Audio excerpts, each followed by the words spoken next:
Cat Timpf. You won't believe what happened next.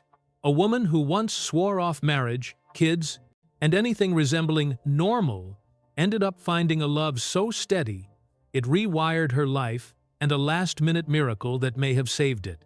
Born on the 29th of October 1988 in Detroit, Cat Timpf grew up watching grit up close. Her dad, Daniel Timpf, came home from factory shifts with sore hands and a quiet pride.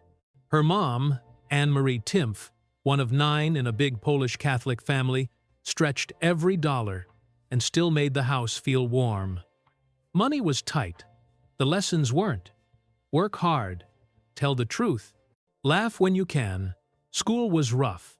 Loud, different, and unfiltered, Cat got mocked, iced out of groups, even pelted with food. At 5, doctors put her on stimulants for ADHD. She'd stay on them for decades. Anxiety dragged her into self-harm. The worst part? Adults saw it and looked away.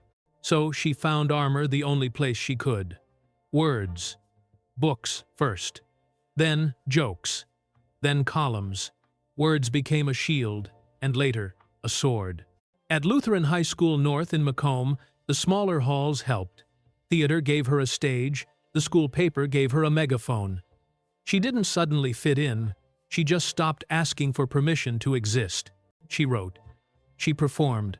Sometimes the laughs landed with a wince. That was fine. Honest beats polite every time. College sharpened the edge. At Hillsdale, she hustled classes, campus paper, study abroad, internships, because there was no safety net. She graduated magna cum laude in English. The economy was in the tank, and she still refused to quit. She took any job that moved her toward a mic. Radio, traffic hits at 4 a.m., diners till 2 a.m., internships for experience instead of rent. She failed a lot. She kept going. Then came the blow that never really stops hurting. In 2014, Anne-Marie was finally diagnosed cardiac amyloidosis, rare and vicious. From the day they named it, there were 3 weeks. That's it. 57 years old. It broke Cat in a way that never unbreaks. On the surface, she'd joke. Underneath, there was a crater. She carried it anyway. She clawed forward.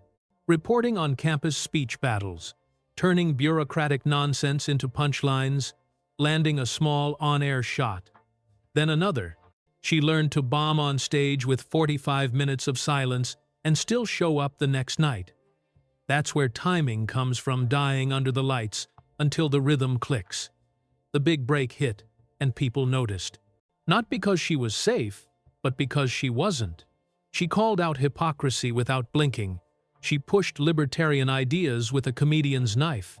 She didn't care who was supposed to be your team. If it was dumb, it got joked on. That mix, brains, bite, and vulnerability, made her stand out.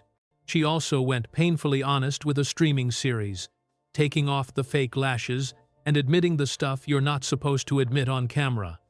Anxiety, eating issues, grief. It blew up precisely because it wasn't polished.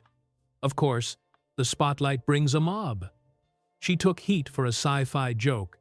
She was doused with a bottle of water in a Brooklyn bar moments before a speech.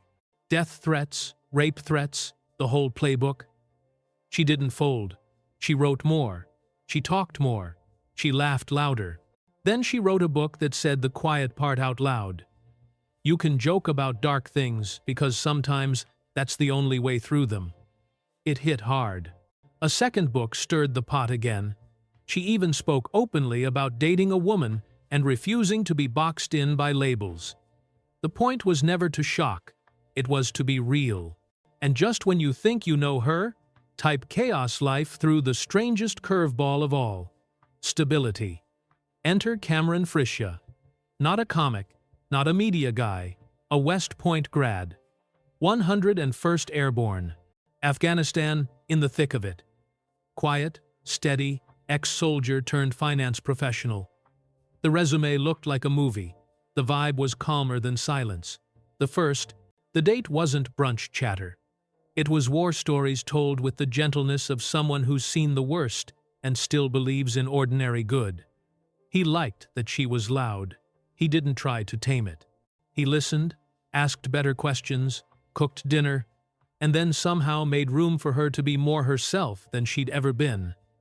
They moved in during the lockdowns. She used to laugh at the idea of forever. Then, one quiet morning turned into an engagement. She kept her edge at the wedding. No stuffy script, a neon wink at mortality, vows that said, "I won't shrink." She didn't feel trapped. She felt for the first time free. Tour dates rolled. Cities sold out. She'd do meet and greets and tell stories that made people snort and cry in the span of a minute. Her partner stayed mostly off stage. Cameron avoided the limelight, but when he did speak, like breaking down the Kabul airport bombing with a soldier's clarity, you understood what anchored their house. This wasn't a whirlwind, it was a foundation. Then came the moment that yanked everything into focus. Pregnancy in early 2025, routine checks. And then hours before labor, doctors found stage 0 breast cancer. It was so early it practically whispered. The timing was absurd, terrifying, and, yes, a miracle. If she hadn't been pregnant, maybe they wouldn't have looked yet. She delivered a healthy baby. Weeks later, she chose a double mastectomy. She posted a hospital selfie with a joke, because that's who she is. If fear is in the room, humor gets a chair too. She came back on air after recovery and said it plain, cancer-free. She even joked about being boob-free, because of course she did. But underneath the punchline was gratitude, the kind you can't fake. She called her son the little dude who might have saved my life. And then she got back to work. That's the twist, right? The woman who used to brag about never settling down fell headfirst into a love that didn't demand she change, and so she changed anyway. Not her mouth, not her mind. Her future. Cat Timpf didn't become traditional. She became whole. The rebel is still there, she just has a baby monitor and a calendar now. People love to pin labels on her. Conservative, libertarian, agent of chaos, comic, writer, provocateur, survivor. The truth is simpler and messier. She's a person who refuses to shut up when the room gets uncomfortable, who'll turn trauma into a bit and then into a bridge, who will roast your bad ideas and bring soup when you're sick. She's also a partner to Cameron Freesia, the calm to her storm, the guy who'll whip up dinner after ripping apart a geopolitical timeline for fun. Was it luck? Fate? 1,000 tiny choices? Maybe all of it. What's undeniable is the arc. From yoga mat floors and empty fridges to a career built on sharp honesty, from never to I do, from mean girl hallways to sold-out theaters, from fear to the kind of courage that smiles through a surgical gown. Now, if you've ever sworn you'll never do something, never marry, never have kids, never forgive, never try again, here's a story that says never might just mean not yet. And if you're walking into a fight, you didn't choose grief, illness, and the internet on a bad day, here's proof.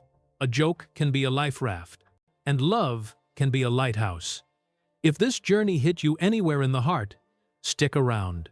Drop a like, share it with someone who needs a nudge, and tell me in the comments, what's the one never you're secretly ready to revisit?